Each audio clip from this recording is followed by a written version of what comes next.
MX-6, the clutch pedal assembly looks so much better.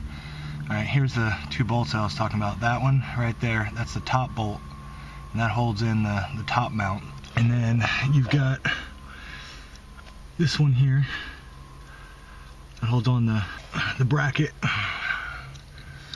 and that is starter interlock switch. And I already pulled off the clutch switch, which was attached in that hole right there. Starter interlock switch, if you're having problems starting your car, that can also be a problem. So it's good to note that switch right there. If I can do this with one hand, which is a pain in the ass. I don't even know what that little, it's a cap.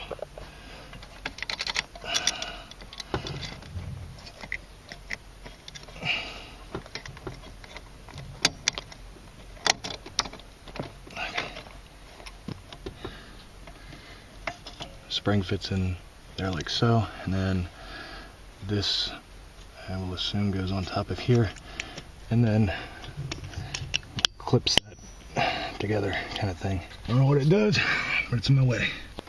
This bracket is just about exactly like the other bracket. I'm not sure if this one was broken, but it's the same story. I just can't get it out. I just can't rotate this enough to come out. The screw on the other side that goes to the master cylinder won't push through far enough so that this bracket comes out. I have no idea how to get this thing out.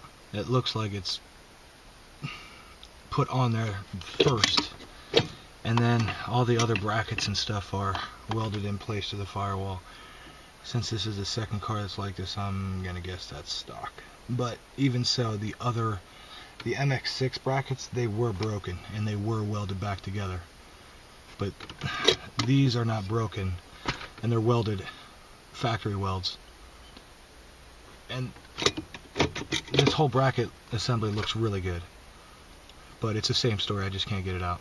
You guys are gonna have to tell me what to do for that, because I have no idea how to get this thing out. Okay, now we're in my car. This is the automatic.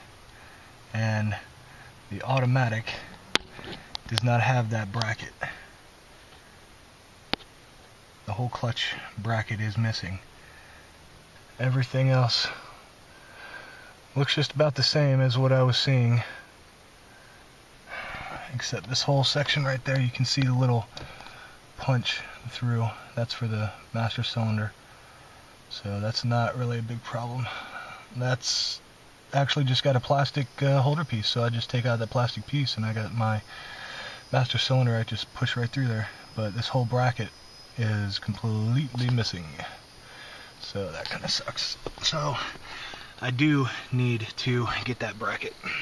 Today was not a complete loss. I actually got my clutch switch today, which the MX-6 did not have, but the V6 626 had. So that goes with all my parts, and I got another shift knob. It's actually two shift knobs in there now, and I do have another one of these, but why not just have two?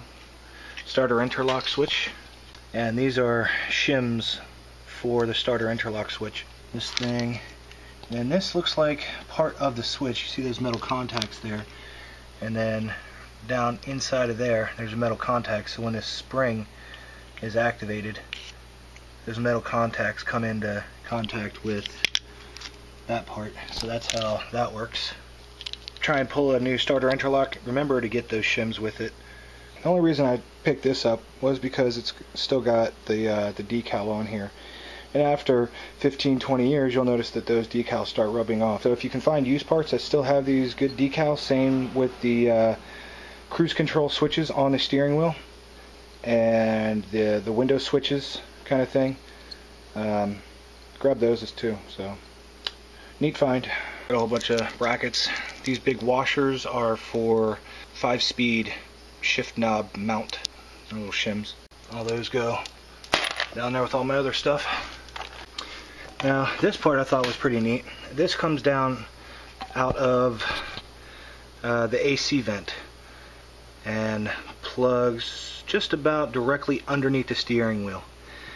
And I was pretty sure that I didn't have that on my car, and the reason is the i4s do not have that. Only the V6 has that. So surprise, surprise, my car doesn't even have a little place for this to hook up.